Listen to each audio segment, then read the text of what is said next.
talk with all by myself. No one to walk with, but I'm happy on the shelf. Ain't misbehaving, saving my love for you, for you, for you, for you. I know for certain the one I love. I'm through with flirting, it's you that I'm thinking of. Ain't misbehaving, saving my love for you.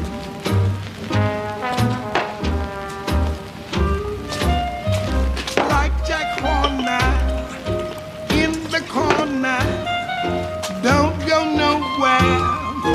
What do I care? Your kisses are worth waiting for.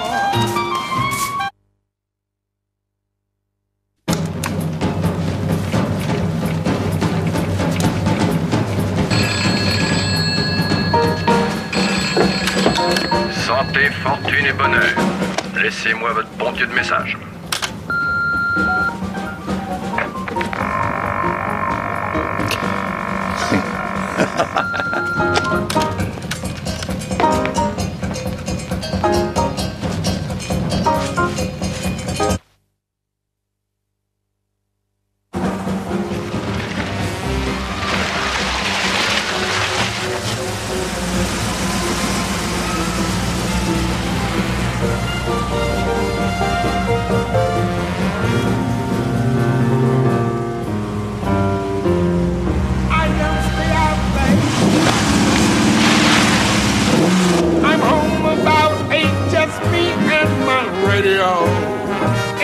Levons notre verre. Save my love for you.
Santé, fortune et bonheur.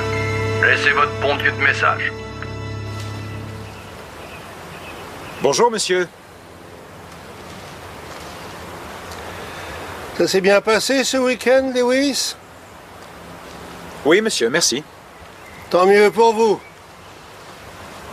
Il a pas l'air de bonne humeur aujourd'hui. Et ça ne doit pas s'arranger avec ce que je vais lui dire.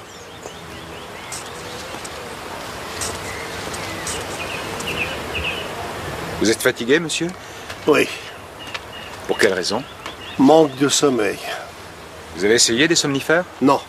Et j'ai trouvé des traces de terre ou de boue sous les ongles de ses doigts. C'est un fermier, un jardinier? Ses mains sont énormes, en tout cas. Aucun papier sur lui. 14 livres en monnaie au fond de ses poches. Tout nous pousse à croire qu'il n'était sorti que pour quelques minutes. Oui, seulement ça s'est éternisé. Oui, exact. Il est mort depuis quelques jours. Une chose est sûre, il n'a pas pu atterrir ici le vendredi. Hein? Oui, une femme qui promenait son chien sur ce chemin n'a rien remarqué. On peut éliminer aussi à coup sûr le samedi et le dimanche. Qu'est-ce qui vous fait dire ça? Si vous n'étiez pas allé bronzer dans le Yorkshire ce week-end, vous le sauriez. Il a plu 3 jours d'affilée ici. Et le corps est tout sec. On a dû l'entreposer quelque part. Je voudrais vous demander, monsieur, serait-il possible d'avoir une discussion? Et avec qui? Eh bien, avec moi. De quoi voulez-vous me parler? Ah non, non. Nous verrons ça quand nous serons plus tranquilles.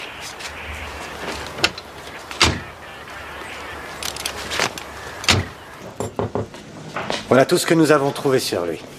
Continuez à fouiller les environs.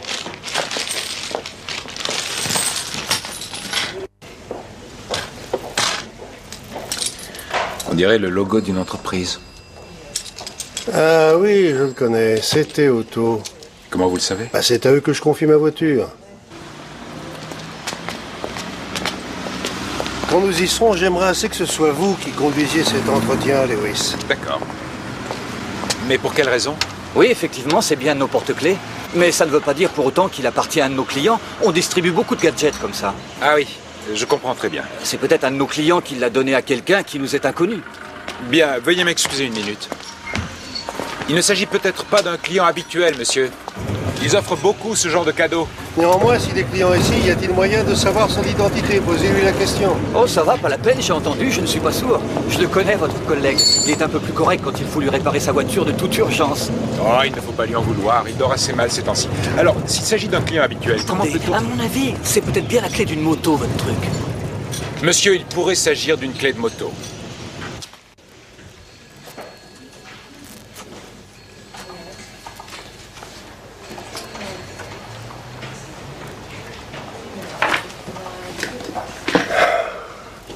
Bon sang, mais qui est-ce?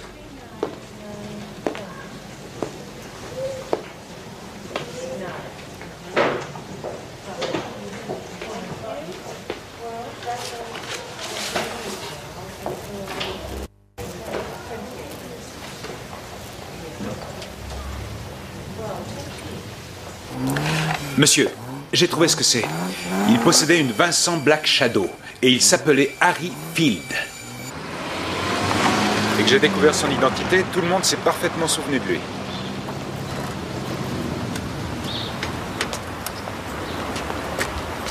Je suis surpris que vous ne le connaissiez pas. Il paraît que c'était un sacré personnage.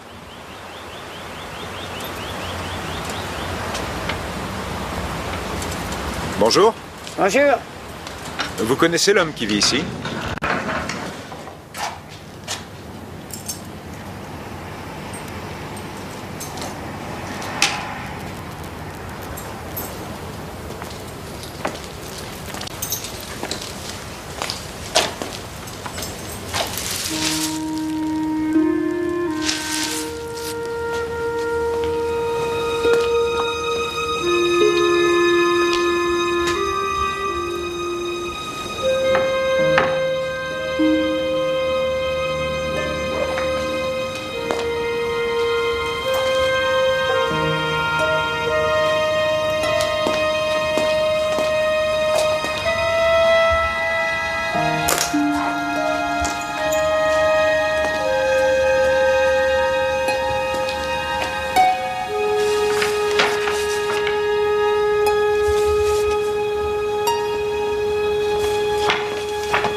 Le voisin ne connaissait Field que de vue, n'entretenait aucun rapport. Il m'a dit avoir entendu le moteur d'une voiture en pleine nuit la semaine dernière. Il s'agissait d'un modèle sport, selon lui. Voilà à quoi ressemblait notre homme lorsqu'il était encore en vie. Attention à vos pieds, quelqu'un a eu l'idée de jeter de l'acide sur le tableau derrière. Qui a bien pu faire ça? Une personne qui avait les clés, il n'y a aucune effraction. Voilà sa veste. Il ne se doutait sûrement pas qu'il la sortait pour la dernière fois. Ces tubes de peinture. Toujours la même routine, Lewis. On met le nez dans les derniers moments de l'existence d'un parfait inconnu. On s'inquiète davantage de sa personne une fois mort que lorsqu'il était encore en vie. Oui, mais vivant, il n'était pas un problème pour nous.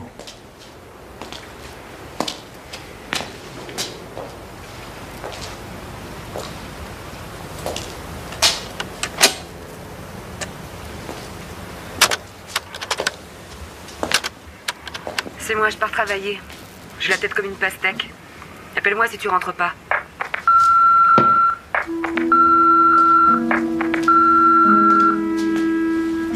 l'artiste. Bon alors, qu'est-ce qui se passe avec l'autre rigolo? Tu m'avais l'air nerveux quand tu as appelé ici l'autre jour. Je sais qu'il est pénible, un vrai casse-bonbon, mais ça doit être de famille. Écoute, je ne voudrais pas que ça tourne au vinaigre, alors on discutera de tout ça quand j'arriverai. Salut! Mais où est-ce que tu es, bon Dieu? T'as dit que tu rentrais hier, je t'ai attendu, j'avais préparé à manger. T'es vraiment une ordure, tu sais. Qu'est-ce qu'il faut que je fasse? Que j'appelle la police pour te retrouver? J'ai bien peur pour vous que la police nous ait déjà retrouvés.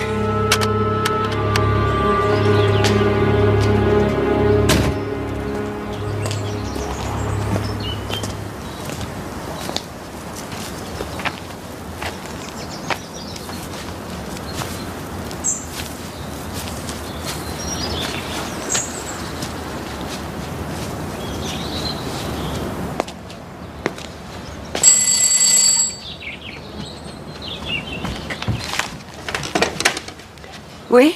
Madame Field? Oh non.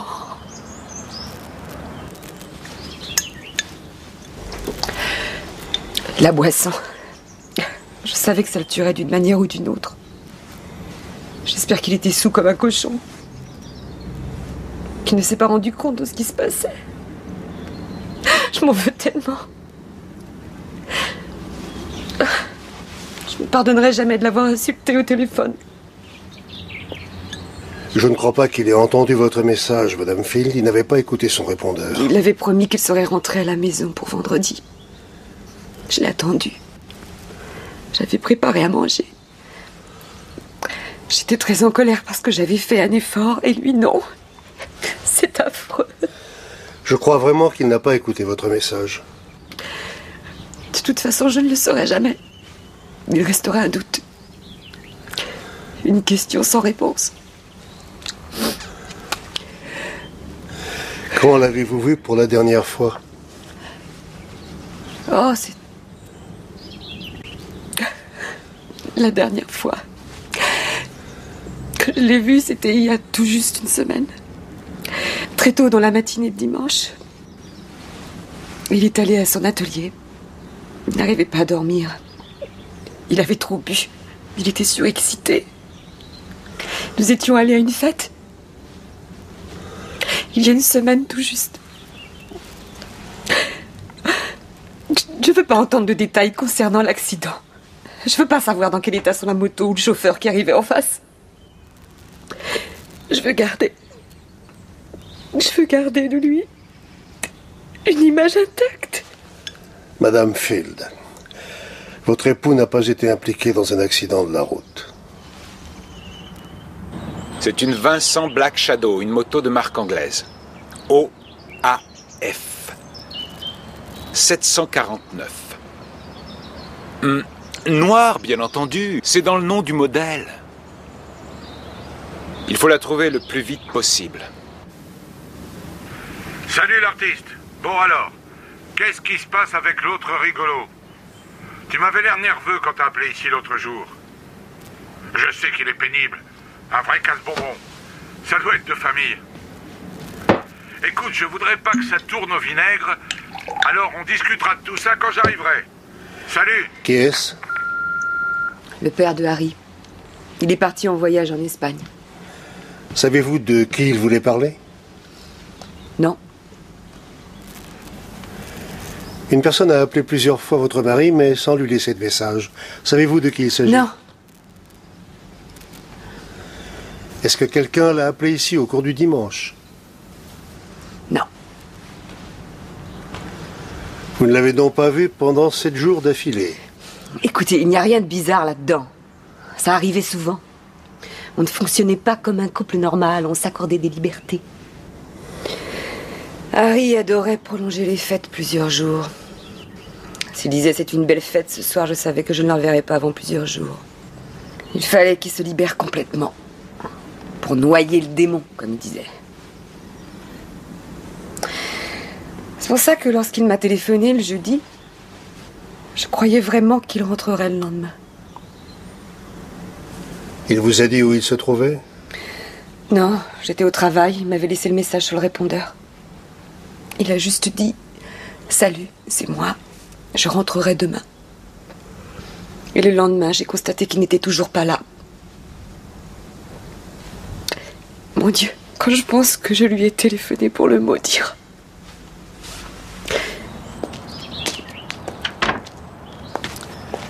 Pourquoi une personne appellerait sans cesse chez quelqu'un en refusant pourtant systématiquement de lui laisser un message? C'était peut-être son père qui d'Espagne avait du mal à avoir la ligne. Oui, mais moi, au bout de 5 appels, j'aurais au moins essayé de laisser mon nom. Et j'aurais sûrement été énervé. Lui, il semblait plutôt détendu. Celui qui appelait tenait absolument à lui parler en personne. Et il n'était pas décidé à attendre que Harry le rappelle plus tard. Ou alors, cette personne appelait pour s'assurer que le maître des lieux était sorti. À cause de l'acide sur le tableau, oui, j'y ai pensé, moi aussi.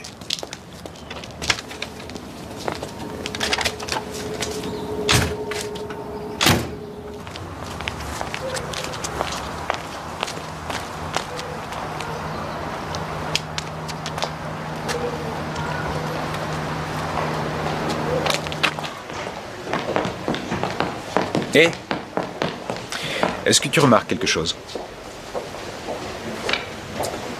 Oui, c'est un nu.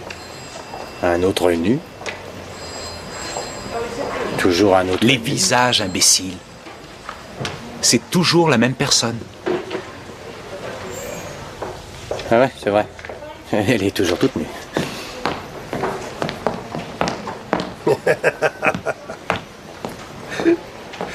Tout va bien, monsieur? Je me serais sûrement bien entendu avec Harryfield. Moi aussi, quand j'étais étudiant, je m'amusais à faire ce genre de petites plaisanteries. Quoi donc?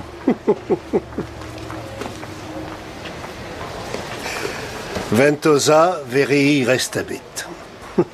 Expression latine traduite par ses soins pour monsieur et madame Parker vivant dans l'Ohio. Comme suit, le printemps apporte le repos après les rigueurs de l'hiver.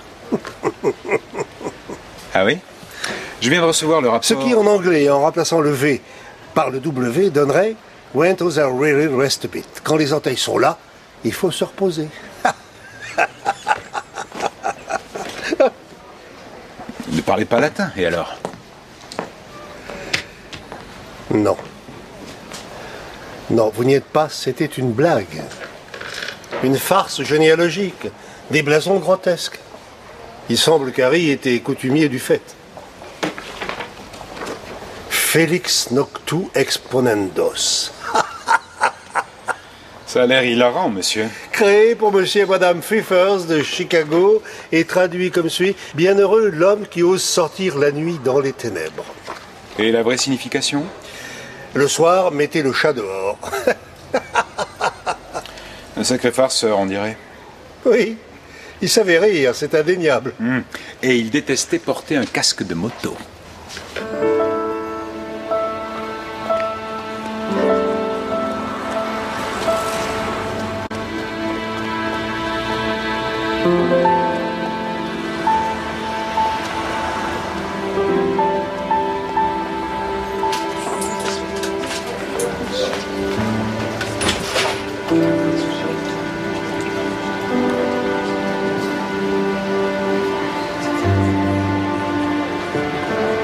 Ce serait mieux pour nous qu'on fasse comme ça, d'accord? D'accord, oui. Oh, vous êtes en avance? C'est une mauvaise habitude que je traîne depuis toujours. Vous aviez dit que vous viendriez à 1h. Oui, oui, je suis désolé. Est-ce que vous buvez pendant le service? Ce n'est pas interdit, je veux dire.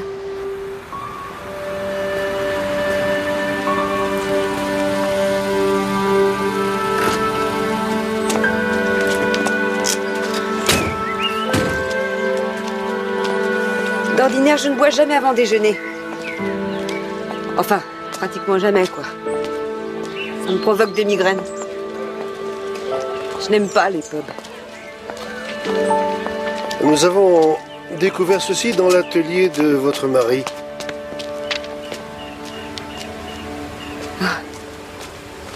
Et, je suppose que ce sont des faux. On n'avait pas un sou. Enfin, pas assez, du moins.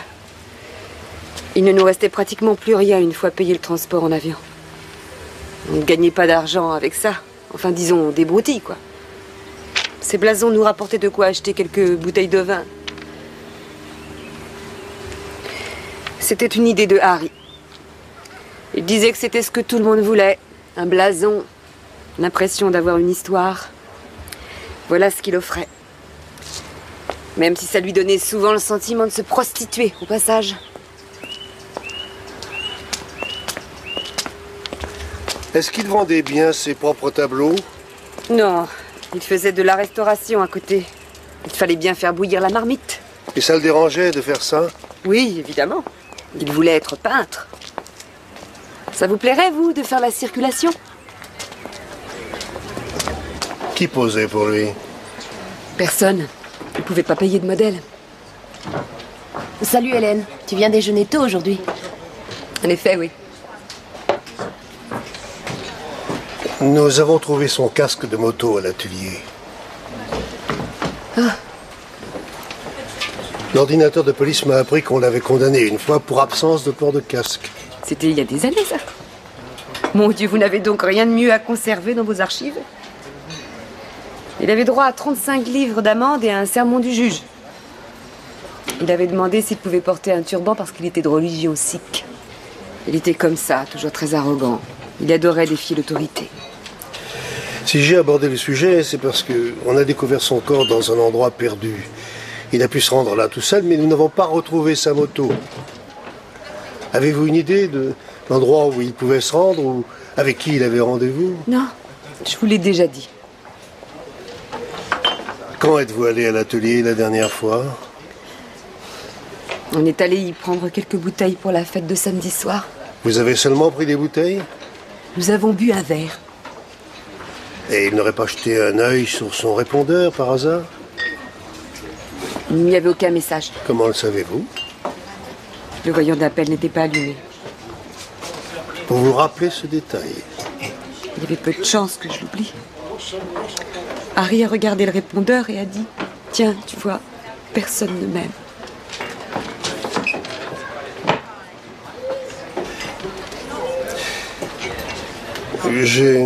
J'ai reçu le rapport du médecin légiste ce matin et... Eh bien, il contredit une des informations que vous m'avez données. Quoi? Comment ça? Le coup de fil que vous dites avoir reçu de votre défunt mari dans la soirée de jeudi. Que je dis avoir reçu? Je n'aurais pas dû l'effacer. Cela m'aurait bien arrangé, moi aussi. Selon le rapport qui m'a été communiqué, jeudi soir, Harry était déjà mort depuis 4 jours.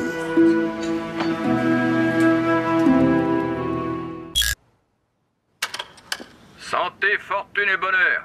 Laissez-moi votre bon Dieu de message. Comment un homme mort peut-il téléphoner à sa femme? Grâce à une bande enregistrée. Enregistré par qui? Par une ou plusieurs personnes encore inconnues. Mais de quelle façon? Justement, Lewis, j'espérais que vous aviez une petite idée. J'en ai bien une, en effet. Madame Field n'a jamais reçu cet appel. Pourquoi inventer une histoire pareille, alors? Je n'en sais rien pour l'instant.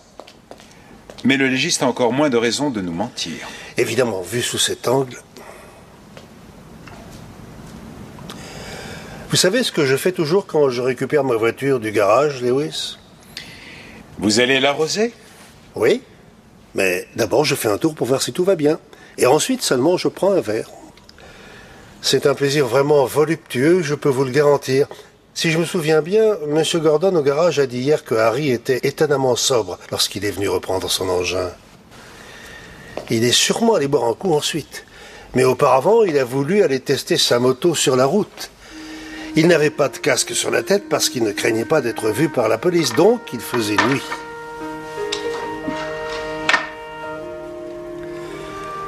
Lignum crucis arbor scientae. Le bois de la croix est l'arbre de la connaissance. Voilà qui manque singulièrement d'humour. En effet, monsieur. Je suis certain que Harry est allé dans un pub. Où ça? Assez loin de la ville pour pouvoir pousser sa moto sans être importuné, mais pas trop loin tout de même pour pouvoir rentrer sans problème chez lui après quelques verres.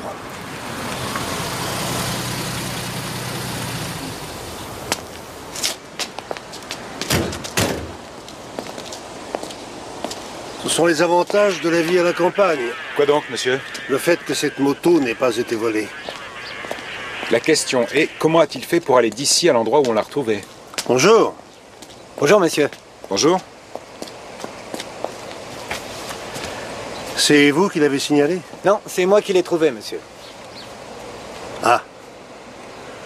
Depuis quand cette moto est-elle là? Oh, depuis environ une semaine. Mais j'avais l'intention de vous prévenir. Oui, mais vous avez été trop occupé, c'est ça. Lewis. Connaissez-vous ce monsieur?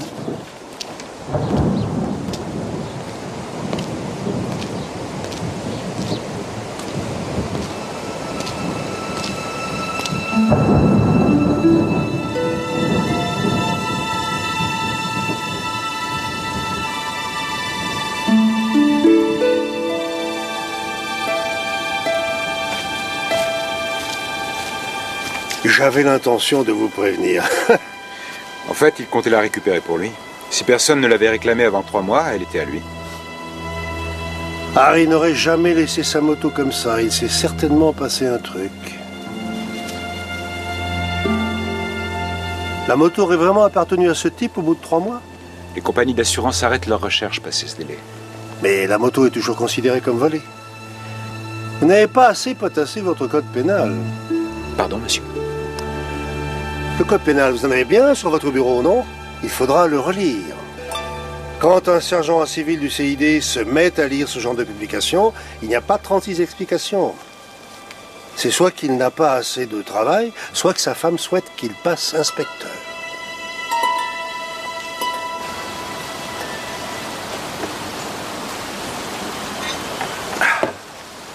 Alors, qui commence le premier? Moi, je suppose. Écoutez, monsieur, je ne veux surtout pas que vous pensiez que je ne me sens pas heureux dans mon travail. Non, non, mais cette idée ne m'a pas effleuré. Et puis, cette discussion n'a pas lieu d'être si vous ne répondez pas d'abord à une question. J'ai besoin de connaître votre opinion. Sur le fait de vous voir reprendre l'uniforme? Je suis désolé, mais je vois les choses différemment, monsieur. Je veux avancer. Ah, bien sûr, il y a la question pécuniaire qui n'est pas négligeable. Puis il faut que je pense un peu à ma famille. Je pense à les mettre à l'abri du besoin, comme tout le monde. L'inflation ne cesse de grimper ces temps-ci. Enfin, vous voyez. Et puis j'aimerais avoir plus de responsabilités. À la circulation? Y a-t-il assez de patrouilles sur l'itinéraire bis? Faut-il interdire les voitures les jours de marché? Voilà un sacré challenge. Ah, je m'attendais à ce genre de réaction. Contrôler le flux des véhicules, voilà une noble tâche. C'est vraiment ce que vous souhaitez faire? Je ne réussirais peut-être pas le concours. Et puis même si je le faisais, il se passerait des mois avant qu'une place ne se libère. Et le plus important, c'est qu'il me faut votre recommandation, monsieur. Mais avant tout, je voudrais savoir si vous me jugez assez bon pour prétendre à cette promotion. Vraiment, je suis désolé d'avoir à vous dire ça, mais la réponse à cette question est oui, Lewis. Merci, monsieur.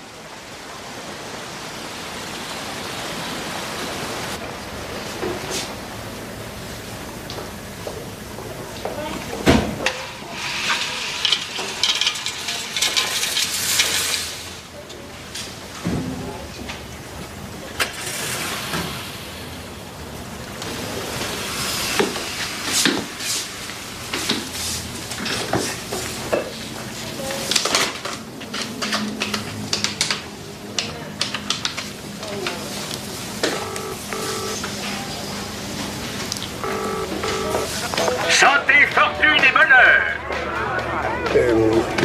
Je voudrais parler à Madame Field.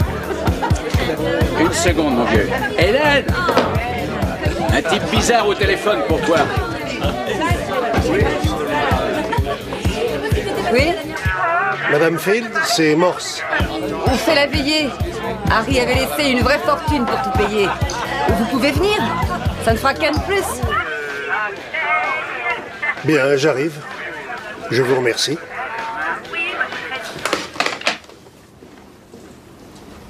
Jus d'orange pour ceux qui ramènent leur voiture, vodka pour ceux qui se font conduire. Freddy, choisis ton camp. Jus d'orange pour moi ce soir, merci, Tony. Je fais le service, hein, c'est pas tous les jours. Profitez-en. Allez-y, entrez. Merci. Bonsoir. Inspecteur, Bonsoir. un verre? Avec plaisir, un scotch. Tony, un scotch? Venez.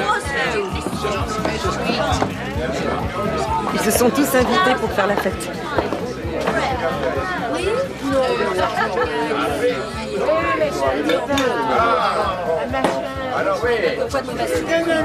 Merci. Le Chelsea Hearts Club Ball, le jour de l'an 1969. Vous voyez cette cigarette dans sa main? Il a fallu qu'il descende King's Road à pied pour trouver un paquet. Déguisé en poulet? Déguisé en poulet. Je ne fumais que des consulates alors. Il a dû faire 4 pubs avant d'en trouver. Il a couru tout le long du chemin. Il transpirait comme un bœuf quand il est revenu. Mon Dieu, quel idiot. Il me faut l'adaptateur pour la caméra vidéo. Je crois que je l'ai mis la dernière fois. Ça a l'air de marcher pour vous.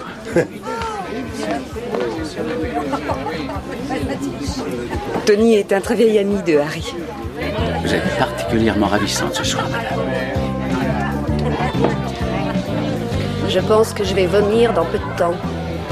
Monsieur Doyle est enseignant, n'est-ce pas? Oui. Sa femme a une de ses fortunes. Elle dirige une chaîne de bijouterie. La pauvre est à moitié invalide. Elle se déplace en fauteuil. La seule raison pour laquelle Harry l'a acceptée, c'est que grâce à elle, il comblait ses découvertes. Le mot de passe est santé, fortune et bonheur. Vous entrez? Est-ce que Monsieur Morse est là, s'il vous plaît? Oh, bien sûr, il est là-bas. Vous pouvez lui dire que Lewis est là, je l'attends devant.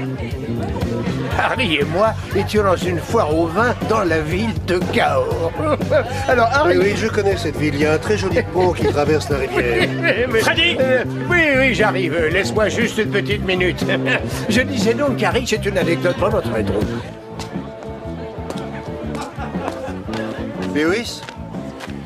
J'ai appelé le bureau, on m'a dit que vous seriez ici. J'ai pris ma voiture, monsieur. Merci, Lewis. Vous avez appris des choses? Pas vraiment, non, mais j'ai remarqué un certain Tony Doyle. Hey! Vous voulez en savoir plus sur Harry? Venez à l'intérieur, on passe une vidéo. Salut mes potes. Allez, silence tout le monde. Discours. N'ai aucun message à délivrer à la planète en cette nuit d'ivresse. C'est Tony Doyle à la caméra. Oh non, Bien mon sûr, Dieu, c'est pas Fellini, mais Federico n'était pas libre ce soir. Tony, arrête. Je n'ai pas envie de voir Oh, ça. je t'en prie, voyons, tout le monde a envie de la voir. Non, je suis pas d'accord. Si Hélène ne veut pas, on arrête. Oh, bien sûr, il ne que faut vous vous surtout pas amusez bien. contrarier madame. La ferme, Julia. Hélène, s'il te plaît, quoi? Regardez-le, il est en train de vomir. Allez-y, si ça vous amuse de vous moquer de moi. Ah, c'est pas croyable. Tony. Quoi? Arrête de lui donner à boire. Tony Doyle à la caméra, c'est pas Fellini. Ah bah oui, ça je l'avais déjà dit. Bon, alors. Où est ma femme? Ah, ma chérie. Ma sainte nitouche préférée.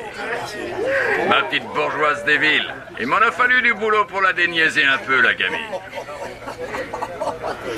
Et je signe Juan Miro. Ça devrait affoler les critiques d'art, ça. Regarde, Tony. On pourrait vendre ça une fortune. Et voilà. 300 000 $ pour ce truc à New York. Et Tony, même toi, tu pourrais gribouiller un truc comme ça.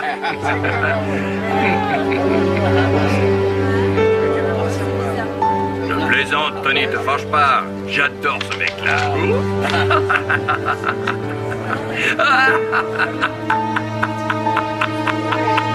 Qu'est-ce que tu dis, papa? Rien du tout.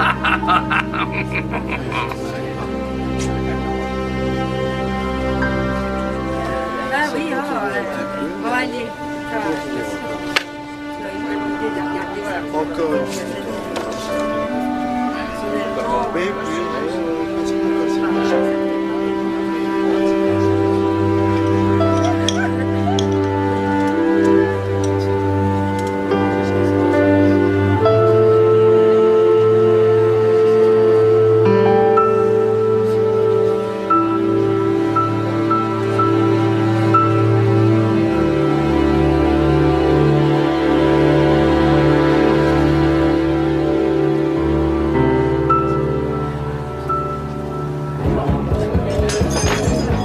Mon Dieu, je prie pour ne jamais terminer comme ça.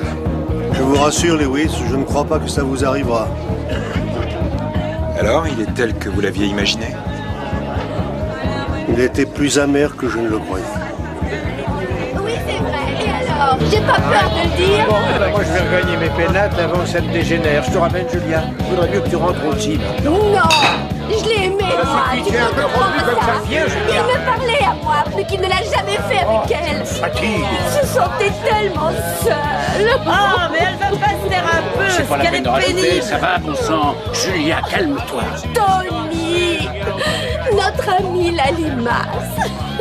Harry m'a dit un jour que quand on avait des amis comme toi, on n'avait vraiment plus besoin d'ennemis. Elle est pas mauvaise, hein, n'est-ce pas, Tony? Mais est-ce que j'ai dit quelque chose de mal?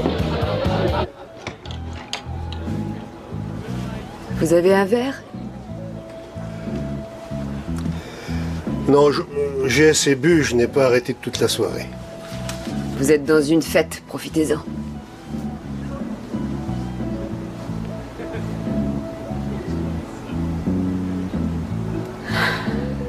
Tout le monde me trouvait jolie quand j'étais plus jeune.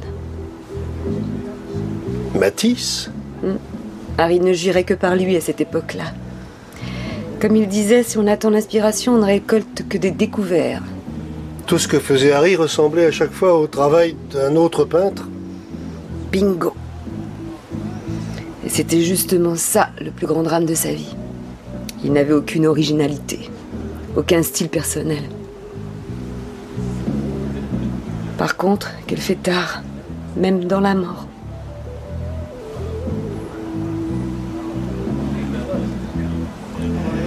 Hélène. Oui, Morse. Est-ce qu'il faisait des faux? On ne peut rien vous cacher à vous. Vous êtes un très fin psychologue, inspecteur Morse. Effectivement, ça lui arrivait.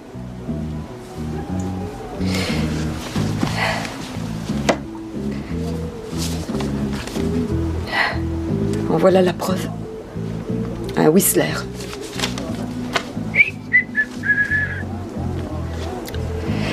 Quelle est la sentence? Une peine de solitude à perpétuité.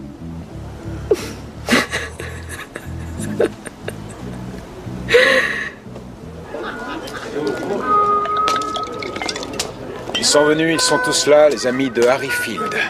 Vous parlez d'amis? Oui, les pics ont fusé toute la soirée. Personne n'a eu un mot gentil sur Tony Doyle. Vous avez remarqué qu'il se comportait comme le maître de maison? Vous croyez que lui et Madame Field... Vous ne croyez pas? Oui, j'y ai pensé aussi.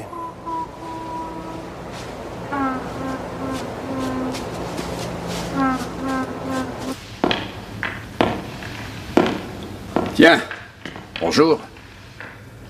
Comment vas-tu? Fatigué. Ah, je connais ça aussi.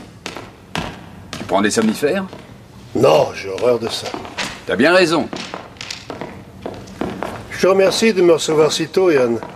Oh, tu sais, je me lève toujours à l'aube. Pour m'assurer que cette fichue planète n'a pas encore sauté. C'est ridicule, mais ça m'aide à me lever. J'aurais besoin que tu me donnes ton avis là-dessus.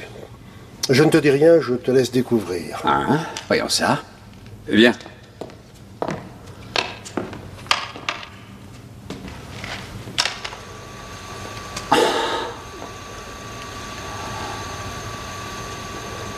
C'est censé être quoi? Un Whistler, une variation sur le thème de l'écran doré. Qui t'a raconté ça? Tu n'as pas acheté cette chose, j'espère. Ce n'est pas un Whistler? Non. Non, sûrement pas. C'est horrible. Jamais on ne prendra ça pour un Whistler. Il s'agit peut-être d'une copie d'original, alors. Si c'en est une, elle est ratée. Il y a de trop grandes différences pour qu'on ait affaire à une mauvaise copie. C'est plutôt un pastiche. Où l'as-tu trouvé? À une veillée. Ça ne m'étonne pas.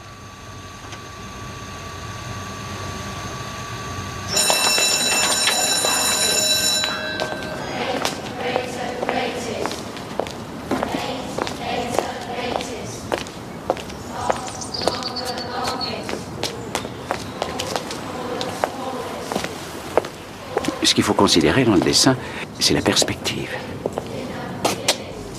Les écoles d'art m'ont toujours beaucoup fasciné. Moi, j'ai fait maths. C'est un style de vie totalement à part, le milieu de la peinture. Vous n'avez jamais pensé à devenir professionnel, vous-même? Comment ça? Comme Monsieur Field. Monsieur Field restaurait des tableaux pour gagner sa vie. J'ai eu l'impression qu'il était un peu une sorte de gourou. Il avait plein de monde qui gravitait autour de lui. Il faisait son numéro, c'est tout. Ça rapporte de restaurer des tableaux, on dirait. Je ne saurais vous le dire, je n'ai pas besoin de ça pour vivre. J'ai vu quelques-unes de ses toiles. Il était assez doué, non? Il avait un style qui vous plaisait, tout ça est subjectif. Vous n'avez pas le temps de peindre, j'imagine. Vous êtes sûrement très pris par votre métier d'enseignant. Vous partagez le point de vue de Bernard Shaw et de Harry Field, sergent. Il y a ceux qui font et ceux qui enseignent. C'est ça que Harry pensait de vous.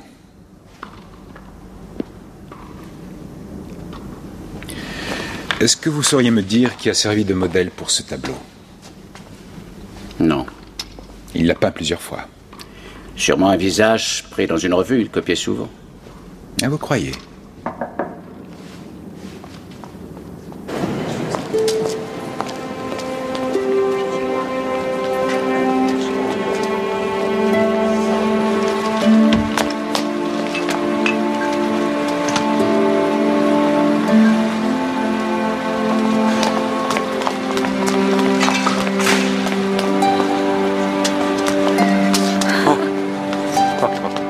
Ça fait plaisir d'être accueilli comme ça.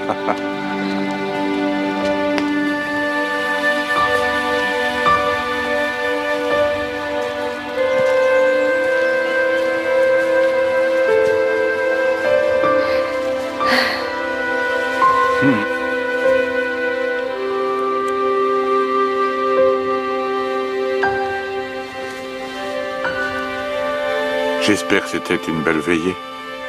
Il aurait sûrement été enchanté. Je suis sûr que de là où il est adoré. Ne dis pas que je me mets à croire au ciel, dis donc.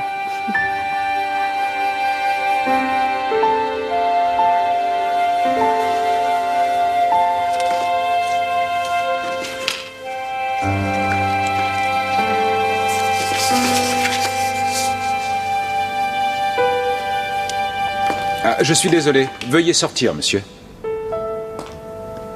Ah, vous êtes monsieur Field. C'est exact, mon garçon. Je suis le sergent détective Lewis. Vous avez des enfants? Oui, monsieur. Vous ferez tout pour boucler cette affaire, n'est-ce pas? Oui, monsieur. Toutes mes condoléances, monsieur. Il fallait que je vienne ici pour le saluer une toute dernière fois. Le whisky, ça a toujours été une histoire de famille.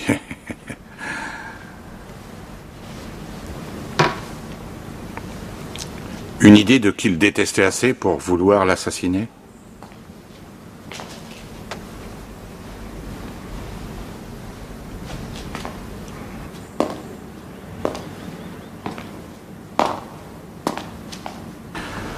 Ah.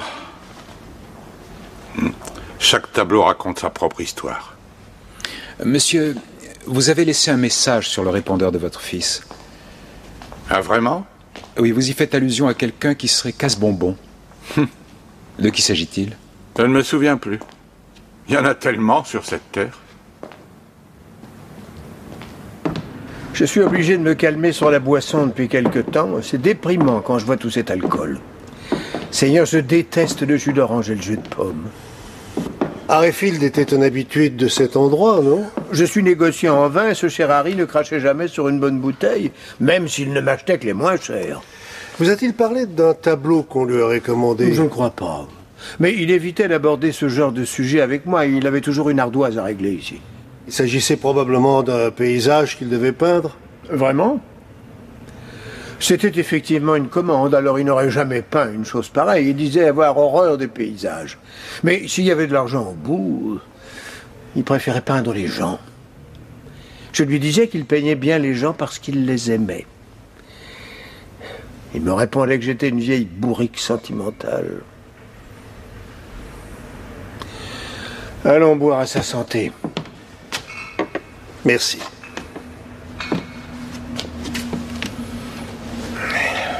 Qu'en dites-vous? Excellent. Oui, hein? Il est assez sec à votre goût? Oui, il est sec, mais léger. Léger, oui. Tout à fait.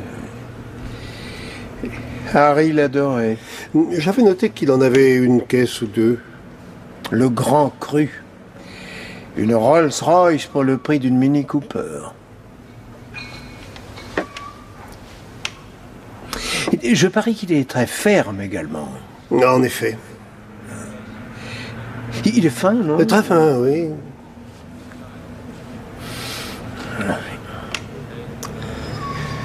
Alors, d'où Harry tirait-il son argent? Oh, il avait toujours un truc dans sa manche. Il vendait quelque chose et il dépensait tout. J'ai même été obligé de le retenir quand nous étions à cette foire au vin à Cahors. Je me demande combien il a dépensé après mon départ. Il était resté? Ah oui, une dizaine de jours. Un break. Il a peint un peu. Qui a-t-il peint? Comment ça, qui? Vous disiez qu'il détestait les paysages?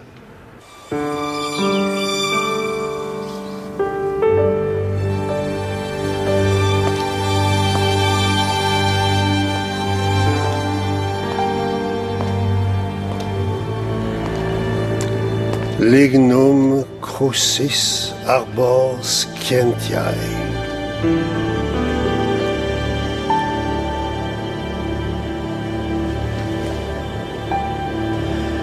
D'accord, Harry.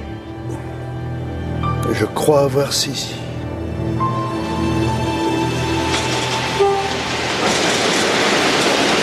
Le train ferroviaire, c'est numéro 2, la destination de Reading avec l'arrêt au gare de Woolton et Paddington.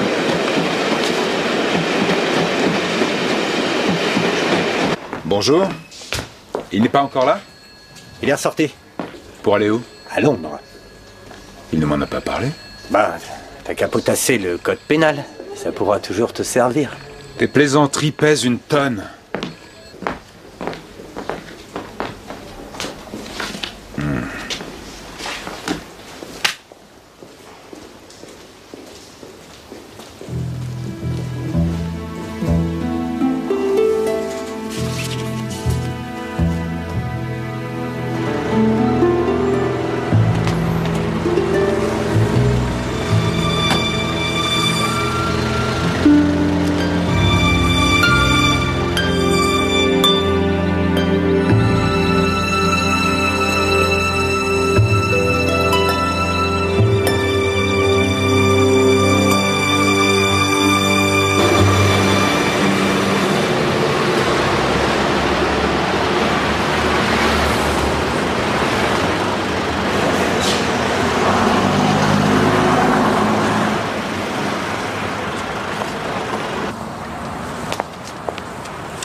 Vous m'aviez pas dit que vous iriez à Londres?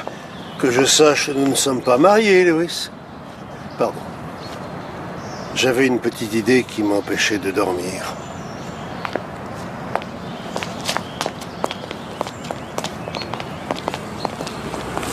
J'ai quelque chose à vous montrer, Lewis.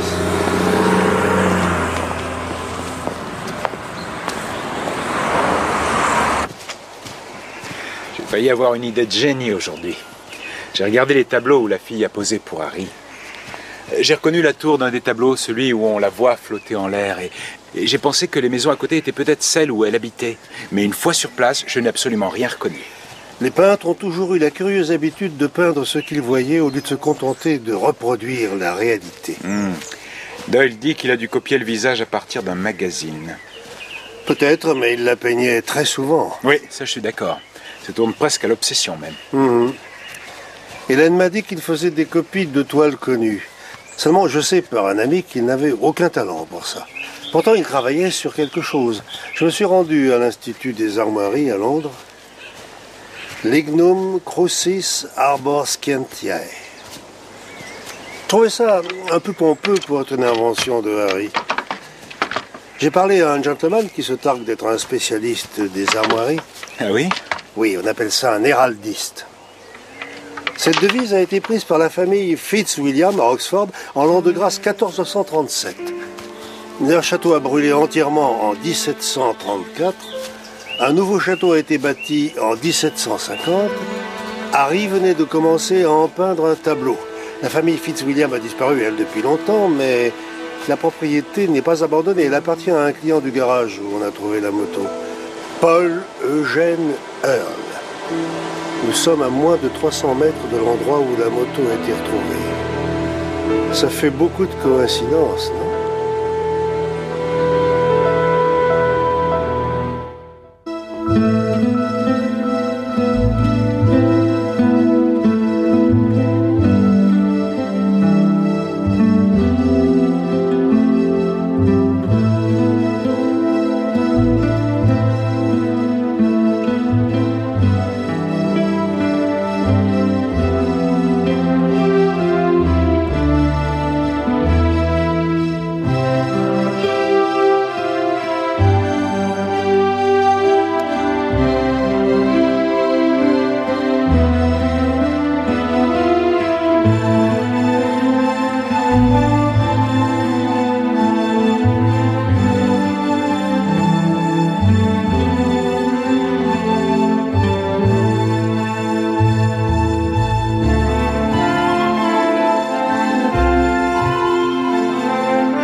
Alors, on court toujours après les criminels? Oh, Georges! Qu'est-ce que tu fais ici? Je gagne ma vie, tu vois. Et plus tranquillement qu'avant. Et toi, comment ça va? Bien. Alors, qu'est-ce que tu deviens depuis que t'es plus dans la police? On me fournit un bel uniforme, et je rentre tous les soirs à la même heure. Ça me change, ça fait du bien. Qu'est-ce que tu viens faire ici, toi? Oh, la routine. Une bien jolie maison. Ouais. Si ça t'intéresse, ils veulent la vendre. 8,5 millions de livres, tu les as? Pas mal pour un château qu'ils n'utilisent que 2 fois par an. À Noël et la semaine avant Wimbledon.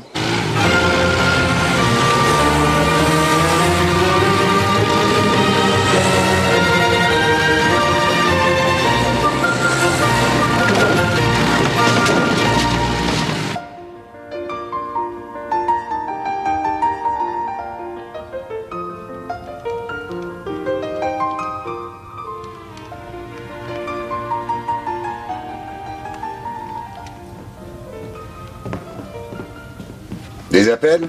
Un inspecteur de police est là, Monsieur Morse. Monsieur Morse? Paul Earle. Désolé de vous avoir fait attendre. Nous faisions une petite course. Mon ami est sorti de la piste. C'est une façon de voir. Karl? Karl, hol mir ein Bandit für Herrn McNeil. Que puis-je faire pour vous? J'essaie de reconstituer... Nimm Herr McNeil, hilf ihm. Je te retrouve dans un instant. Pardon? J'essaie de reconstituer l'emploi du temps des derniers jours d'un certain Harry Field. Serre-toi un verre, Roger. Qui? Harry Field. Ce nom vous dit quelque chose? Non. Il semblerait qu'il était sur le point de commencer un tableau représentant ce château. C'était un artiste peintre. Je souhaitais savoir si vous lui aviez passé cette commande. La dernière fois qu'une personne de ma famille a commandé un tableau de ce château, il s'agissait de mon grand-père. Le peintre se nommait Cézanne. Vous connaissez Cézanne? J'ai amené une photographie de ce monsieur. Non, ça ne me dit rien. Téléphone, monsieur. Simon Collier. J'arrive. Il a dû passer la semaine dernière dans les parages. Vous étiez ici? Uniquement le lundi. Nous étions à Zurich. Où est-ce que nous étions la semaine dernière, pas lundi? Zurich le mardi, mercredi au manoir. Oui, je m'en souviens effectivement. Je possède une maison en France. Jeudi à Londres. Avec votre ministre de la Culture. Et vendredi, j'ai pris l'avion pour l'Écosse avec quelques amis. Comme vous le voyez, j'ai un emploi du temps chargé. Je ne peux pas vous aider, j'en ai peur. Puis-je montrer cette photo aux gens de votre entourage? Est-ce que c'est vraiment si important? Ils ont beaucoup de travail. C'est important, j'enquête sur un meurtre, monsieur. Près d'ici? Eh bien, le corps a été trouvé à 20 km d'ici, mais la moto de la victime a été découverte tout près. Oui, je vois. Une Vincent Black Shadow. Une très jolie moto.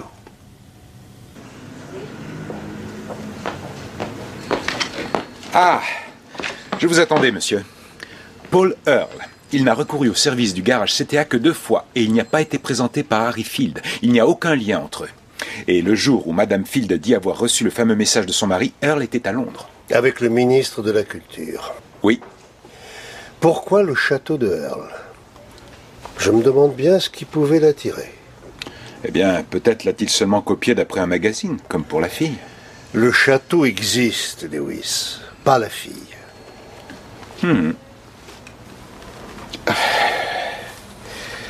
Pourquoi faut-il toujours que ces soirées aient lieu quand il fait le plus chaud? Parce que des robes et des uniformes trempés ne sont pas du meilleur effet, monsieur, et qu'il faut une météo clémente pour aller comploter dans les jardins. Vous devriez vous lancer dans la politique, vous en connaissez déjà tous les secrets. De quoi vouliez-vous parler? Du sergent Lewis, monsieur. Que se passe-t-il? Il souhaiterait avoir une promotion. Ça ne me surprend pas. Je me demandais s'il devait nécessairement être muté au cas où il réussirait les examens d'usage. Il souhaite peut-être changer d'air? Pourquoi? Eh bien... Quoi? Reconnaissez que vous n'avez jamais été très tendre avec lui, Morse. Je suis même étonné qu'il ait tenu si longtemps. Vous lui parlez. Ah oui, et comment est-ce que je lui parle? Eh bien... comme aux autres, je suppose, avec condescendance. C'est ridicule. Je ne débattrai pas du sujet avec vous. Vous aviez un excellent subalterne, Morse, et on en trouve peu comme Lewis. Il va vous manquer. Enfin. Il faut bien qu'il vive sa vie, non?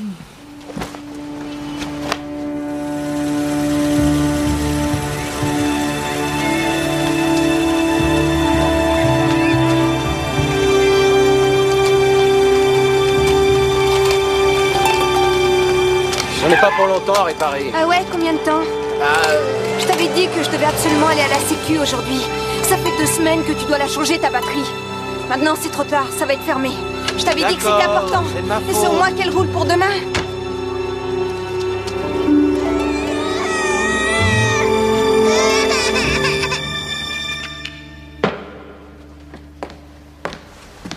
Tu le trouves toujours un peu trop corsé, ce whisky?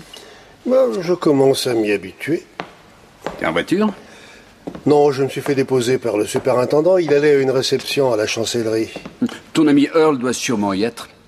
Sais-tu qu'il parle de donner 2 millions pour financer une nouvelle chaire? Non, je n'étais pas au courant. Tu devrais voir comme ça s'agite dans le Landerneau pour être élu. Pour en revenir à ton affaire, j'ai eu quelques photographies. Il possède une des plus belles collections de la Renaissance que j'ai jamais vues. Le père de Earl n'a jamais vraiment expliqué d'où provenaient ces tableaux. La rumeur affirme que la plupart ont été achetés pendant la dernière guerre. Trésor de guerre nazie. Quoi qu'il en soit, voici la pièce la plus remarquable de la collection privée de Earl. Une œuvre qui n'a pas de prix. Absolument magnifique. Qui est-ce? Vois-tu, Morse, c'est le seul et unique portrait de Giovanni Bellini peint par Albrecht Dürer. Une peinture à tempéra sur bois. Oui. Il y a une anecdote amusante. Ce tableau a passé des années dans la famille de Earl avant que quelqu'un découvre en le nettoyant qu'il s'agissait d'un chef-d'œuvre. Ça remonte à quand? Oh, environ 40 ans. Le père de Earl le considérait comme le clou de sa collection personnelle. Est-ce que Earl souhaite le vendre? Non. Non. C'est un souvenir de son père, c'est sacré. Non, il propose de le louer à la Grande-Bretagne pendant 10 ans pour la très modique somme de 5 millions.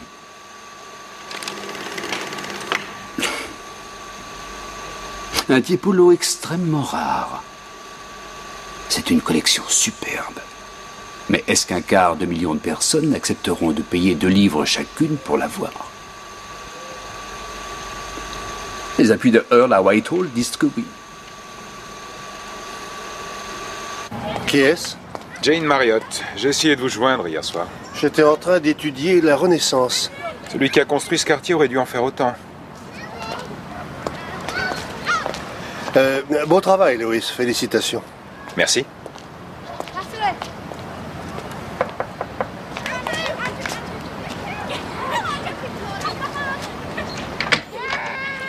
Jane Marriott?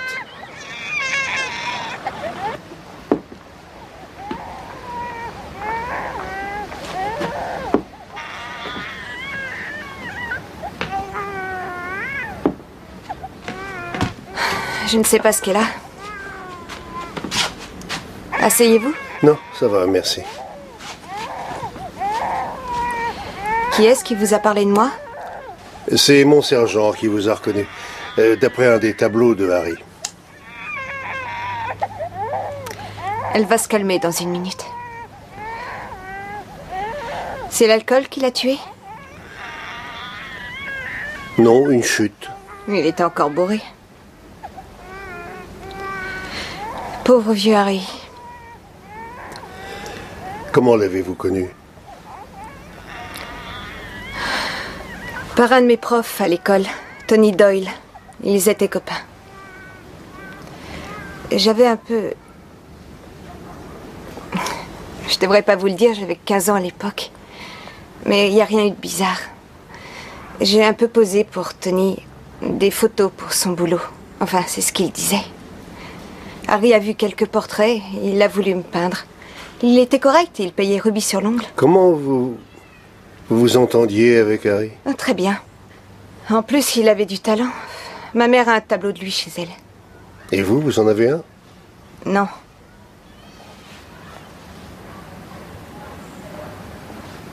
Vous en avez vu? Oui. Ah, alors vous m'avez vu à poil.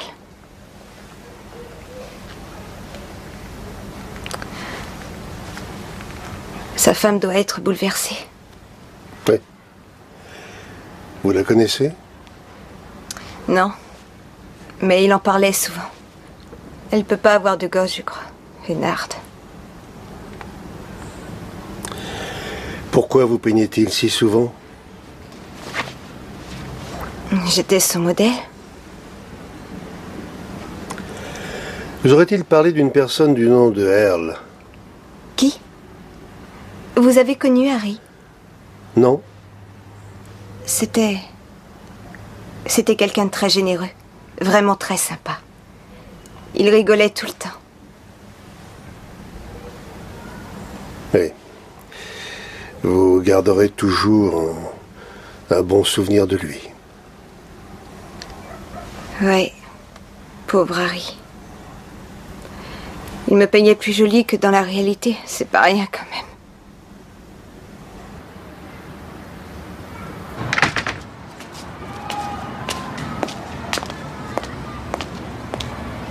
Tony Doyle connaît cette fille.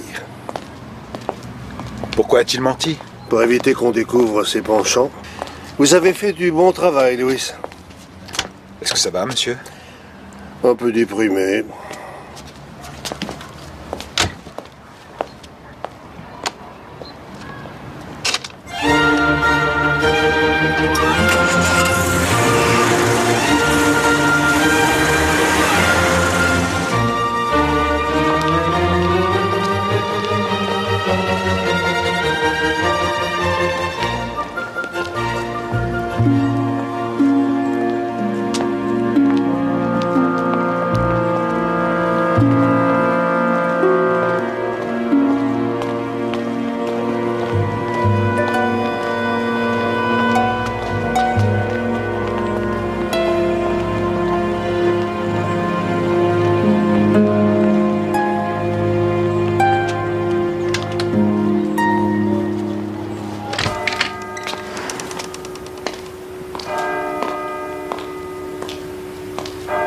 Bonjour, Yann. Ah, bonjour. Je dois, paraît-il, me présenter à lui. Il pourrait nous verser quelques subsides pour l'année prochaine. C'est du moins ce qu'il a laissé entendre à la chancellerie hier soir. Il fait tout pour s'attirer les bonnes grâces gouvernementales. Va donc faire jouer ton charme, Yann. Ce n'est pas de charme qu'ils veulent, Morse, c'est de l'obéissance. Wouf! Wouf! Oh.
C'est comme ça qu'il faut se rappeler des morts. Jeunes et heureux. J'ai ressorti les vieux souvenirs du placard. La table de ping-pong. Vous voulez faire une petite partie?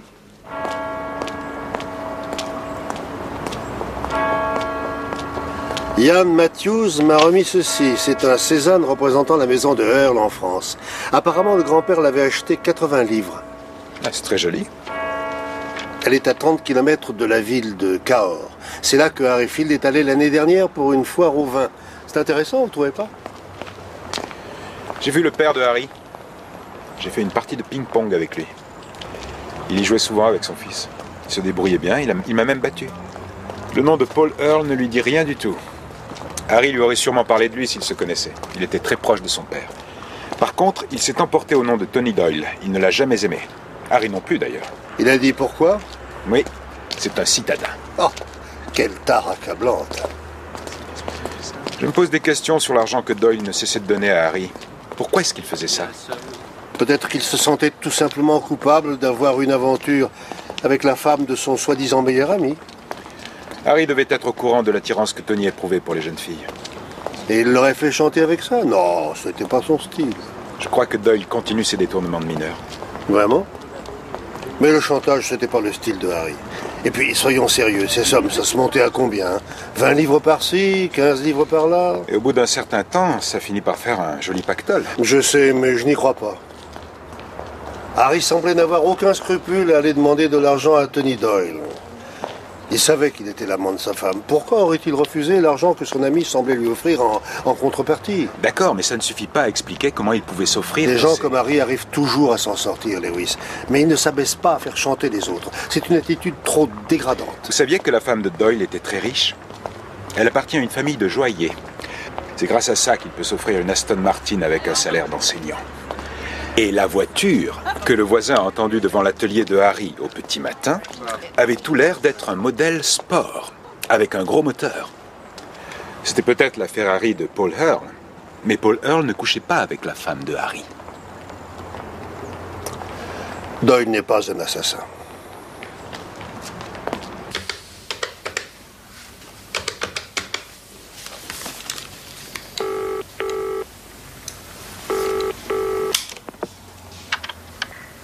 Bonjour, vous êtes bien chez Harry et Helen Field.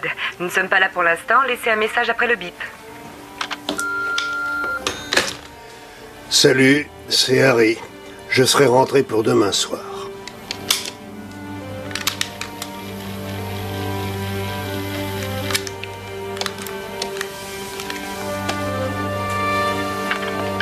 Bonjour, vous êtes bien chez Harry et Helen Field. Nous ne sommes pas là pour l'instant, laissez un message après le bip. Salut, c'est Harry. Je serai rentré pour demain soir.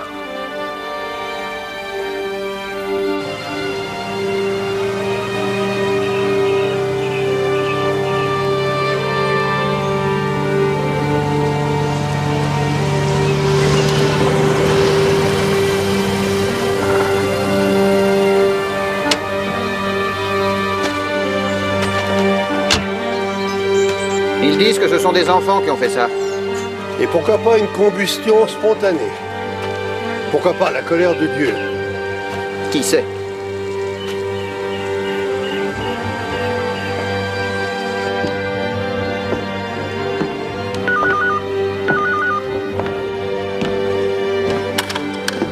Bonjour, Paul Earle est absent pour le moment, mais si vous laissez vos coordonnées après le signal sonore, il vous rappellera dès que possible.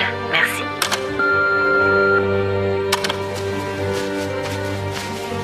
Monsieur? Bonjour, Lewis. J'ai vérifié les comptes en banque de Harry Field. Il n'était pas fauché. Il avait fait un dépôt de 18 000 livres au mois de juin de cette année. Malheureusement, ça ne correspond à aucun débit sur le compte de Tony Doyle. Je vous avais dit qu'Harry n'était pas un maître chanteur. Reste à savoir d'où peut bien provenir tout cet argent. Je me demande si Paul Earle était en Angleterre au mois de juin dernier. Il vient tous les ans, la semaine précédant Wimbledon. C'est George, le gardien, qui me l'a dit. Mais pour quelle raison Earle aurait-il donné 18 000 livres à Field? Certainement pas pour peindre un tableau du château. Cézanne avait pris moins que ça. Et lui, il était assez doué pour les paysages. Il n'aurait fallu à Harry que 2 minutes, ivre ou sobre, pour venir du pub jusqu'ici, à travers champs jusqu'à ce château. Une petite visite surprise. C'est possible, Lewis, c'est possible. Mais que serait-il venu faire ici? Et pourquoi une cabane perdue au fin fond de ce domaine se mettrait-elle tout à coup à brûler? Je les soupçonne d'y avoir caché le corps de Harry pendant 1 semaine. C'est pour ça qu'il était sec quand on l'a retrouvé. Lewis, je crois qu'on devrait parler à Monsieur Earle à nouveau de manière plus officielle. Faites-moi préparer un mandat. Je vais interroger Earle et toute son équipe. Entendu, monsieur. Mais pour l'instant, je vais boire un verre.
Pourquoi était-il tout seul?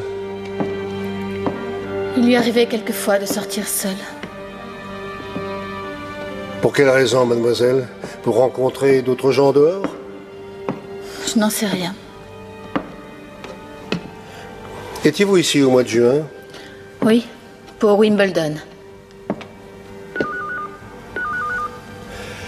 Combien y a-t-il d'appareils téléphoniques ici? Pourquoi? Un ici, un dans son bureau et dans sa chambre. C'est une copie du Cézanne.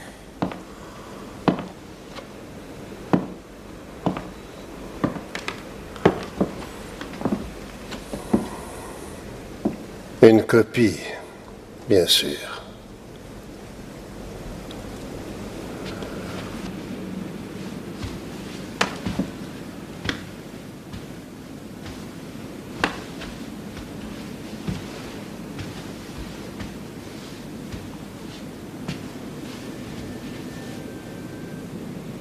Salut, c'est Harry. Je serai rentré pour demain soir.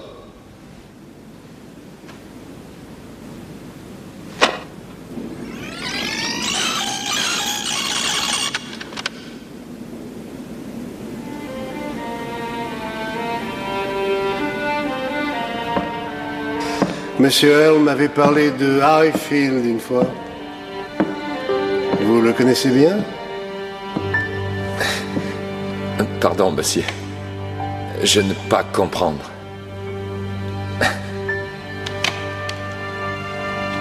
Du wirst mir antworten. Das kommt auf dich an.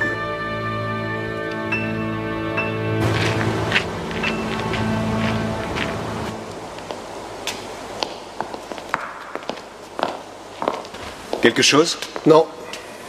Le légiste dit qu'on s'est servi d'un pic à glace, monsieur. Le tueur a touché la moelle épinière. Il savait très exactement où frapper. La trace de dérapage sur le sol est longue de 10 mètres. Quelque chose l'a obligé à freiner sec. Il faudrait faire fouiller le... La cabane qui a brûlé? Je leur ai déjà dit, monsieur. Bien. Très bien, Lewis. Mes félicitations. Morse? Bonjour, monsieur. Voilà un cadavre qui nous complique bien la vie. En effet, je le préférais de loin comme suspect, monsieur.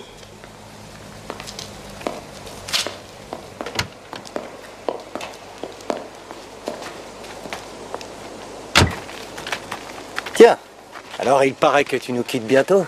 Qu'est-ce qui t'a raconté ça? J'essaie simplement de décrocher une promotion. T'as rien de mieux à faire. Tu pourrais peut-être me pistonner auprès de Morse. À propos de quoi? Pour te remplacer. Excusez-moi, j'avais rendez-vous avec monsieur... Sergent Lewis! Je crains que ce ne soit remis à tout jamais, monsieur. Depuis combien de temps votre cabinet travaillait-il au dossier du rapatriement des tableaux de Paul Earl? Nous sommes sur ce projet depuis pratiquement 1 an. Nous avions pu garder l'affaire secrète, mais il y a 3 mois, le Guardian a révélé la nouvelle. Comment était-il dans les affaires? Charmant, mais intransigeant. Où en étiez-vous dans le projet? Eh bien, le ministère de la Culture était très intéressé par notre proposition. Nous avions réussi à convaincre certaines personnes de faire pression dans ce sens. Au Parlement? Eh bien, si l'on veut parvenir à ces fins, il faut bien s'assurer quelques appuis de choix. Je venais justement parler à Paul des derniers échos qui nous étaient favorables. Mais vous savez, 5 millions de livres pour l'allocation d'une pareille collection, c'est une excellente affaire pour l'ensemble des contribuables britanniques. Vous avez vu ces tableaux? Non, non, la majeure partie de la collection se trouve encore en France.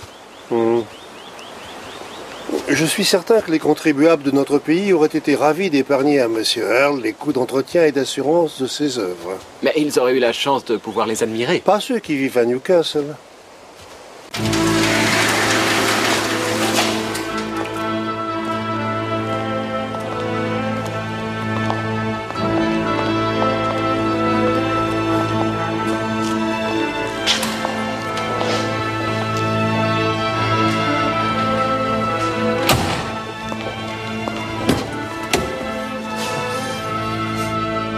C'est quoi cette odeur?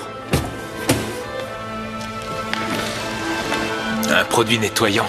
On n'a pas simplement nettoyé cette voiture, on l'a passée au désinfectant. Harry Field.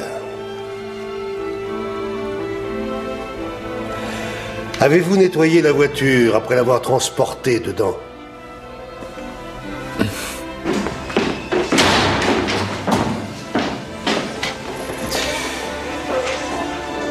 Je sais qu'il ment. La secrétaire de Earl lui a trouvé un avocat. Il doit arriver de Londres. Et il le sait, il attend bien tranquillement qu'on le relâche. Il ne parlera pas, bien évidemment, il risque beaucoup trop gros. Il faut pourtant bien que quelqu'un ait aidé Earl à jeter le corps par-dessus la rambarde.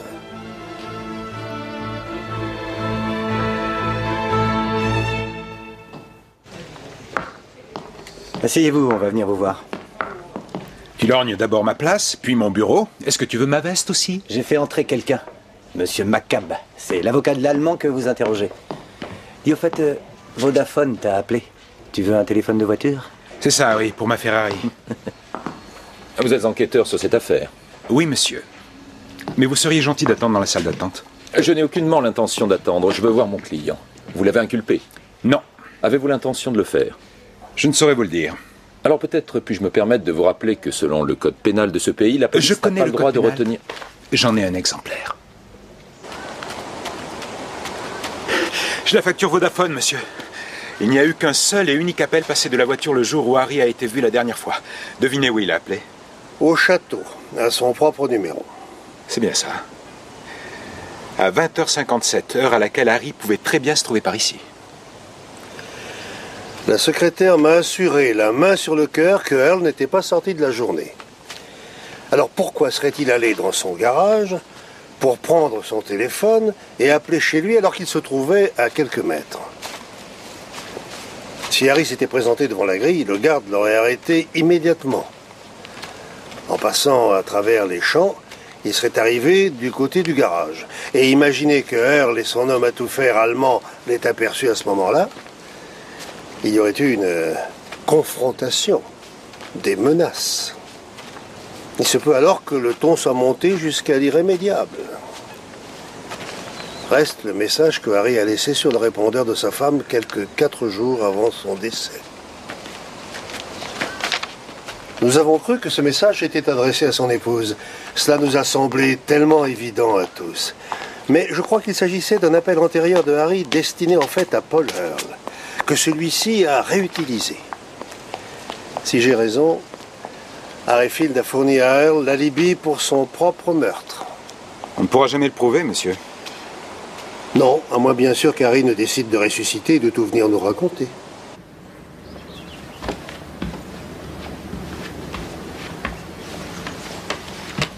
Oups. Vous voulez un verre? Non, merci. D'habitude, je bois pas à cette heure-là. Mais... Est-ce Tony Doyle qui a jeté de l'acide sur la toile de Harry? Un voisin a entendu une voiture tôt ce matin-là devant l'atelier. Cet attentat ressemblait beaucoup à un acte revanchard et mesquin, selon moi. Oh. Vous avez suivi un cours de psychologie pour conclure ça? Tony n'a pas tué Harry, si c'est ce que vous voulez savoir. Il n'en aurait pas été capable? Oh, c'était une question piège. Pourquoi vous ne la posez pas à Tony? Mon sergent s'en occupe en ce moment même. Je comprends. Interrogatoire séparé, c'est bien ça.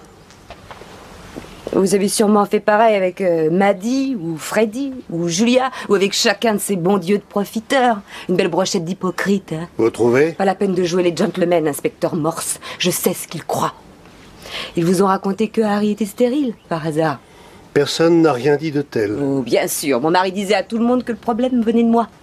Nous formions un couple assez tordu, mon défunt Harry et moi. J'avais cru comprendre, oui. Je suis vraiment contente que vous le sachiez aussi. Plus on est de fous, plus on rit. Excusez-moi, Morse.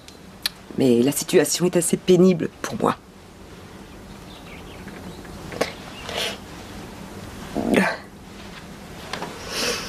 Vous avez tout deviné au sujet de ma pitoyable romance avec Monsieur Doyle.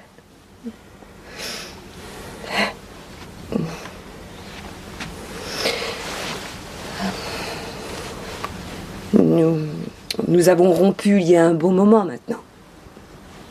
Il ne voulait surtout pas risquer le divorce et perdre sa maison et son Aston Martin. Harry savait tout. Tony lui donnait tout le temps de l'argent. Harry se sentait un peu comme un Mac, mais pourquoi l'aurait-il refusé? Non, c'est pas Tony qui a jeté l'acide sur la toile. C'est moi.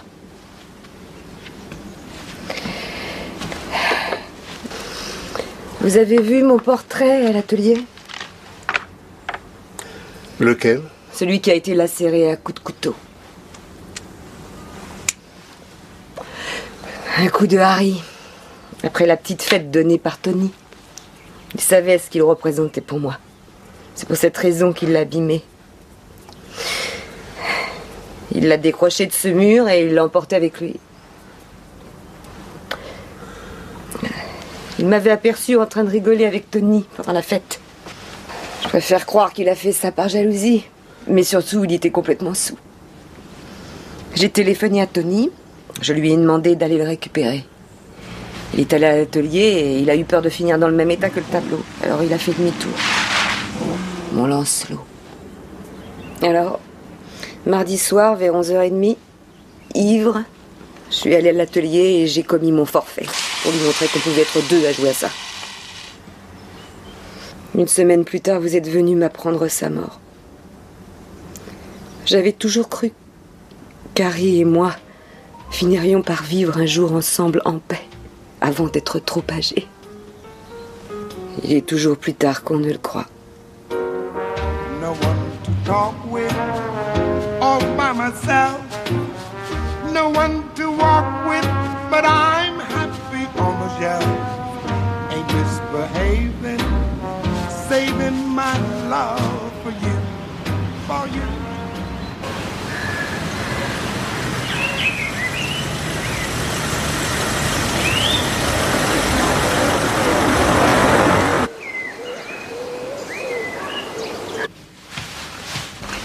Merci, chérie.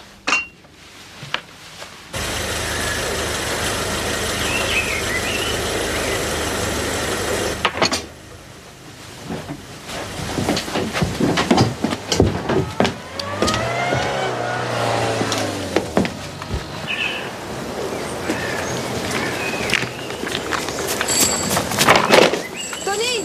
Tony, où es-tu? On sonne à la porte! Tony!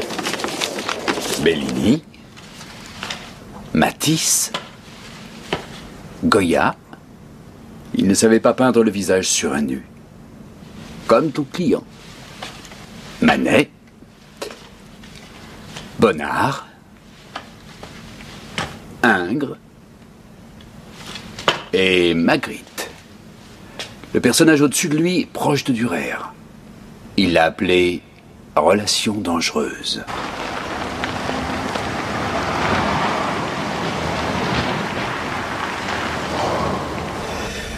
Pourquoi a-t-il changé le visage sur ce tableau?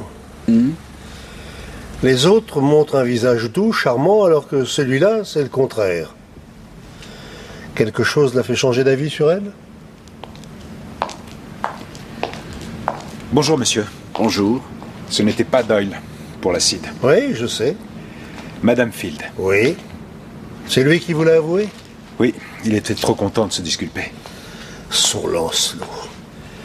Je crois que Harry ne se trompait pas sur ce gentleman. Il a également confirmé leur alibi pour la nuit du meurtre. Doyle et Madame Field étaient ensemble au Beverly House Motel. J'ai vérifié auprès de la direction. Ce sont des clients réguliers. Hein? Qui a peint cette toile? Elle représente la femme de Harry. Je suppose que c'est de lui. Permettez-moi d'en douter. Celle-là est excellente. La composition est conventionnelle, mais on sent un grand talent derrière. Harry se moquait du travail des autres peintres. Sa maison est remplie uniquement de ses propres toiles. Quel est l'homme qu'il respectait assez pour garder près de lui un de ses tableaux?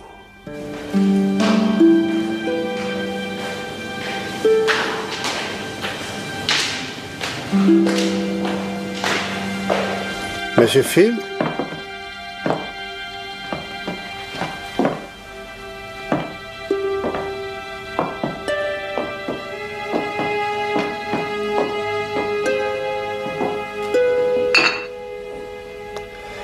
Château Laffitte, 1928. Jour paisible avant que la vie ne devienne plus compliquée.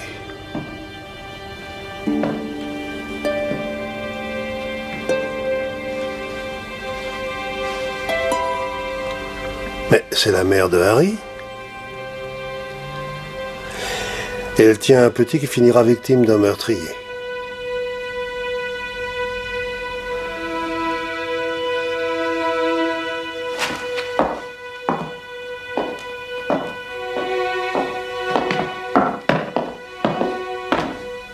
Monsieur?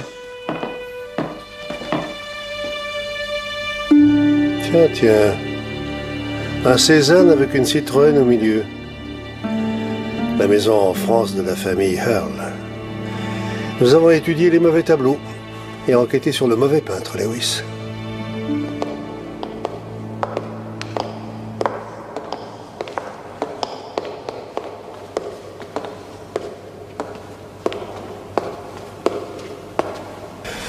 Nous venons d'admirer votre travail, Monsieur Field. Pardon? Voici le chef-inspecteur Morse, monsieur. Ah, merci. Le portrait de Hélène. Chère Hélène. Ainsi que celui de Harry. Avec sa mère. Oui. Harry l'aime. Je veux dire, l'aimait particulièrement. Il a souvent essayé de le copier pour la conserver. La copie de ce Cézanne que vous possédez... Le pastiche. Oui, si vous voulez. Le terme me paraît effectivement beaucoup plus approprié. Il est de vous? Ça remonte à bien longtemps. Vous connaissiez donc Paul Earl? Oui, inspecteur. Mais il y a 2 règles d'or dans la contrefaçon, monsieur Morse. Être spontané et ne jamais faire de Raphaël. La spontanéité était un élément que Harry ne possédait pas dans sa peinture. Il réfléchissait trop. Gentile Bellini par Giovanni Bellini. Mais en étant sûr. Vous l'avez étudié? En effet, pendant des heures. Vous ne trouvez pas que ce portrait de Gentile ressemble de façon étonnante au portrait de Giovanni par Dürer, qui se trouve dans la collection Earl? Je ne vois pas ce qu'il y a d'étonnant. Les 2 hommes étaient frères, après tout. Je voulais parler de la composition. C'est un hommage au maître. Dürer admirait Bellini par-dessus tout. La collection va être louée par le gouvernement. La fondation Earl touchera 5 millions en échange. Ah! Alors ça, c'est une escroquerie de haute volée. Pourquoi? Parce que le Dürer fut créé de toutes pièces par le regretté Oliver Irvine, père son âme, et moi, pour le père de Earl, en 1946. Comment sait-on que ces tableaux sont vrais? Parce qu'on nous l'a dit. C'est simplement une question de confiance. Et je crois que nous devrions sortir. Non, nous réglerons ça ici, en présence d'un soi-disant Bellini. Irvine et moi avons travaillé pour le père de Earl, dans sa maison près de Cahors. Nous y restaurions et nettoyions ses toiles. Le vieux bougre admirait notre travail. Nous ramenions à la vie des peintres morts depuis longtemps, selon lui. Un après-midi, nous a ramené quelques tableaux du XVe siècle, des œuvres sur bois. Aucune n'avait de réel intérêt. La plupart étaient peintes sur des panneaux en peuplier. Mais, ça a soulevé une discussion à propos de peinture religieuse. Nous avons parlé des grands maîtres du genre et, inévitablement, de Dürer et de Bellini. Earl s'est montré passionné. Et tout s'est enchaîné. Dürer était un grand admirateur de Bellini. Il a cherché à le rencontrer, il aurait très bien pu le peindre, il aurait dû. Personne n'avait la preuve que ce n'est pas arrivé. Nous avons corrigé cette omission. La peinture qu'Irvine nous fabriqua n'aurait jamais passé un test de datation chimique.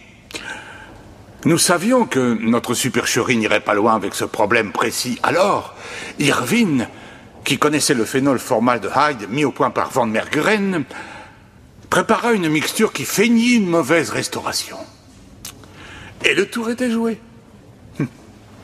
Peindre un faux Dürer et puis simuler un mauvais travail de restauration. Astucieux, non? De toute façon, il y a toujours un expert quelque part pour dire « Ah, il y a un doute. La perfection n'est pas de ce monde.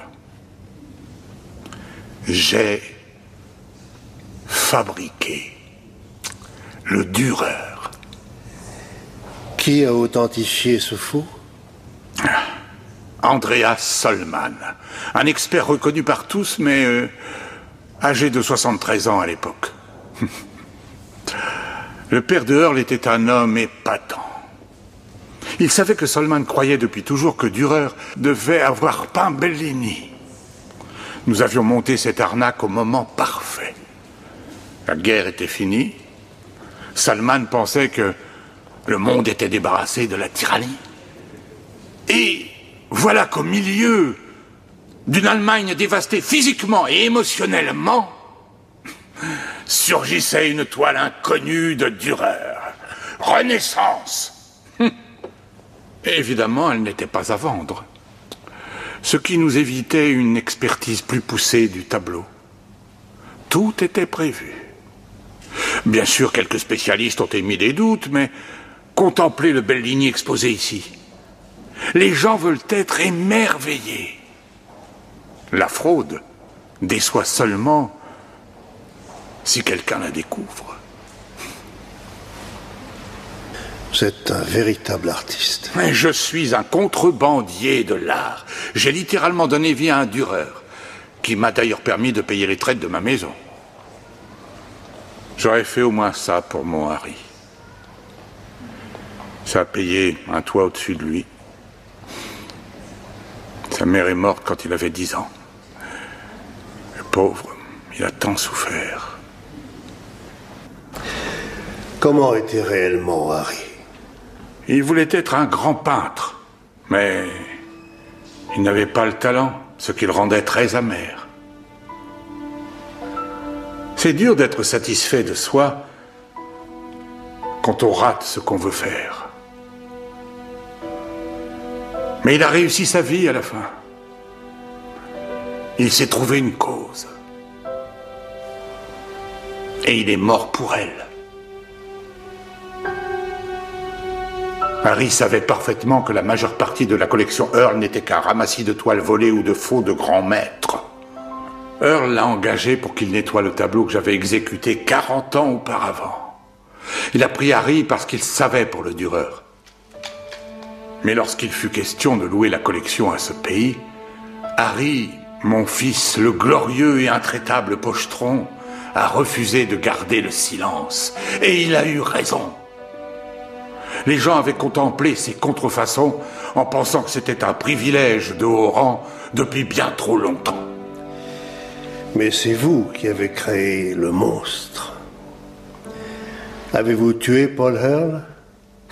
Un virus aussi mortel demandait un remède radical. Il n'avait pas à tuer Harry. Ce n'était pas juste. Harry ne voulait rien pour lui-même. Mais Earl ne faisait que défendre l'honneur de son père. Et Harry essayait juste de retrouver un peu du sien. Earl a-t-il admis avoir tué Harry? Non! Mais il l'a fait. Comment le savez-vous? Je le sais. Il l'a tué. C'est l'évidence même. Il ne peut que l'avoir fait. Tout comme Dürer ne pouvait qu'avoir peint Bellini.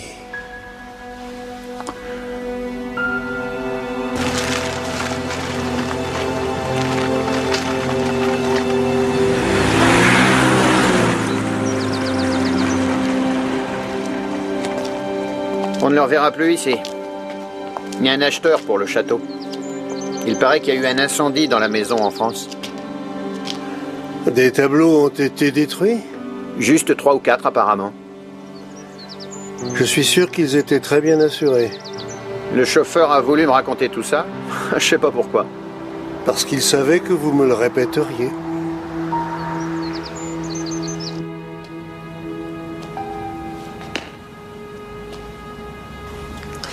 Il paraît que le Français est mort. Oui. C'est sa main sur le tableau? Ouais. Harry faisait souvent des trucs comme ça. Le Français avait parlé d'acheter des tableaux à Harry. Ça pouvait rapporter pas mal de fric. Harry m'avait envoyé au château. C'est pas les tableaux qu'il voulait. Il préférait le modèle. Depuis le départ, ça coûtait moins cher que les toiles. Je lui ai dit que le français trouvait sa peinture affreuse. Après, on s'est disputé. Il s'est mis en boule et il a picolé sec. Il a dit qu'il corrompait tout autour de lui. Je lui ai dit qu'il ferait un bon Mac. Il pleurait quand je suis partie. Je suis repassée plus tard. La baraque était vide. Et j'ai vu qu'il avait changé mon visage. Il était sorti. Pour aller voir Paul Earle. Oui, j'imagine que c'est ça. Oh, pas sur un cheval blanc. Sur une bondieuse moto noire comme la nuit. Pour qui il s'est pris? Mon ange de la vengeance. Si on s'était pas disputé, il serait encore vivant. Pourquoi ne pas m'avoir dit tout ça avant? Quoi? Que j'avais couché avec ce bourge? Ma parole contre la sienne? J'aurais pu dire qu'il avait une tache dans le dos, mais ça suffirait devant un jury, ça?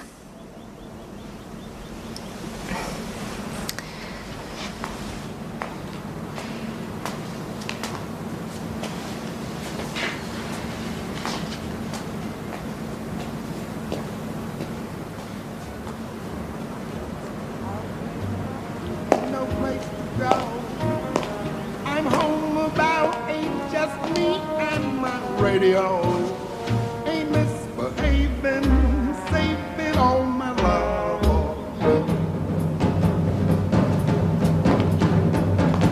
Prenez garde à tous les voleurs et les imitateurs qui veulent s'approprier votre travail et votre talent. Il se peut qu'un jour, ils finissent aussi par prendre votre place. Qui a dit ça, monsieur? Albrecht Dürer, en 1511.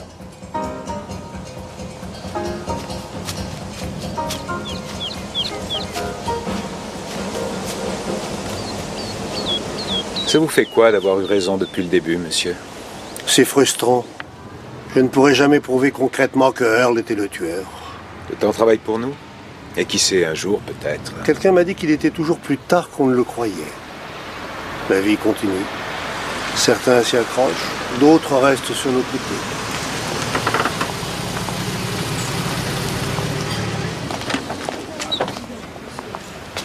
À ce propos, monsieur, ma vie aussi continue.